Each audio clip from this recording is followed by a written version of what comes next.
Welcome back to my channel idea of place. ఇవాల్టి special perfect breakfast recipe tomato onion dosa. అది ఎలా చేయాలో చూసేద్దామా?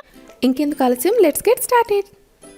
టొమాటో దోశకి కావాల్సిన పదార్థాలు: ఒక పెద్ద ఉల్లిపాయ, 1 ఇంచ్ అల్లం, 1 టీ స్పూన్ జీలకర్ర, 3 పచ్చిమిర్చి, 3 ఎండుమిర్చి, 2 టేబుల్ స్పూన్ల బొంబాయి రవ్వ, 1/2 కేజీ టొమాటోలు, 1/2 కేజీ నానబెట్టిన బియ్యం, అలాగే రుచికి సరిపడా ఉప్పు.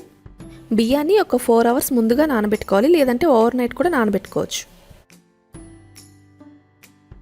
ముందుగా ఒక మిక్సీ జార్ తీసుకొని అందులో నానబెట్టిన బియ్యాన్ని, టొమాటో ముక్కలు, ఉల్లిపాయ ముక్కలు, పచ్చిమిర్చి, ఎండుమిర్చి, జీలకర్ర అన్నీ వేసి మెత్తగా గ్రైండ్ చేసుకొని పెట్టుకోవాలి. బియ్యం అన్నీ ఒకేసారి వేసుకుంటే మెత్తగా గ్రైండ్ అవ్వదు, సో కొద్ది కొద్దిగా వేసుకొని మెత్తగా గ్రైండ్ చేసుకోవాలి.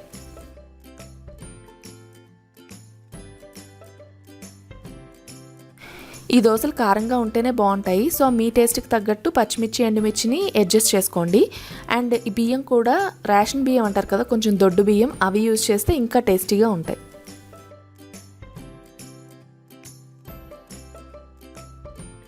ఇప్పుడు వీటిని మెత్తగా మిక్సీ పట్టుకుందాం.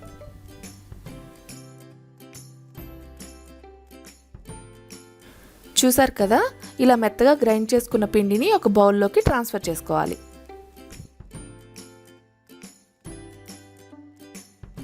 ఇప్పుడు ఇందులో రుచికి సరిపడా ఉప్పు, 2 టేబుల్ స్పూన్ల బొంబాయి రవ్వ, అలాగే వాటర్ యాడ్ చేసుకొని మన దోశలు వేసుకోవడానికి సరిపడా కన్సిస్టెన్సీలో, అంటే పల్చగా వచ్చేలాగా కలుపుకోవాలి.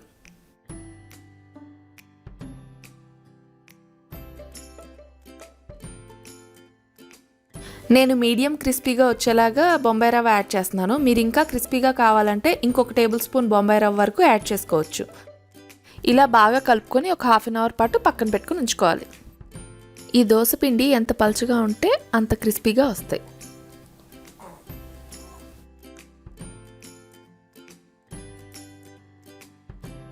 తవా పెట్టి స్టవ్ ఆన్ చేసుకొని బాగా వేడయ్యాక దాని మీద దోశలు వేసుకోవాలి. దీన్ని నార్మల్ దోశల్లాగా మనం గరిటెతో స్ప్రెడ్ చేయకూడదు, జస్ట్ మనం ఈ తవాని ఇలా ట్విస్ట్ చేస్తూ స్ప్రెడ్ చేసుకోవాలి. సో అందుకనే మనం దోశ పిండిని ఎంత పలుచగా మిక్స్ చేసుకుంటే అంత క్రిస్పీగా వస్తాయి. సో ఇలా ఈవెన్గా స్ప్రెడ్ చేసుకున్నాక అంచుల వెమ్మట కొంచెం ఆయిల్ని యాడ్ చేసుకోవాలి. యాక్చువల్లీ ఎప్పుడైనా చట్నీ లేనప్పుడు ఇలాంటి దోశలు వేసుకుంటే హ్యాపీగా తినేయచ్చు. మీడియం ఫ్లేమ్ మీద దోశ ఒక సైడ్ క్రిస్పీగా అయ్యాక దాన్ని ఫ్లిప్ చేసుకొని రెండో సైడ్ కూడా క్రిస్పీగా కాల్చుకోవాలి. అంతే, టొమాటో ఆనియన్ దోశ రెడీ. చూసారా, చాలా సింపుల్గా ఉంది కదా, కానీ చాలా టేస్టీగా ఉంటుంది. సో మీరు కూడా ట్రై చేసి ఎలా కుదిరిందో నాకు కామెంట్స్లో చెప్పండి.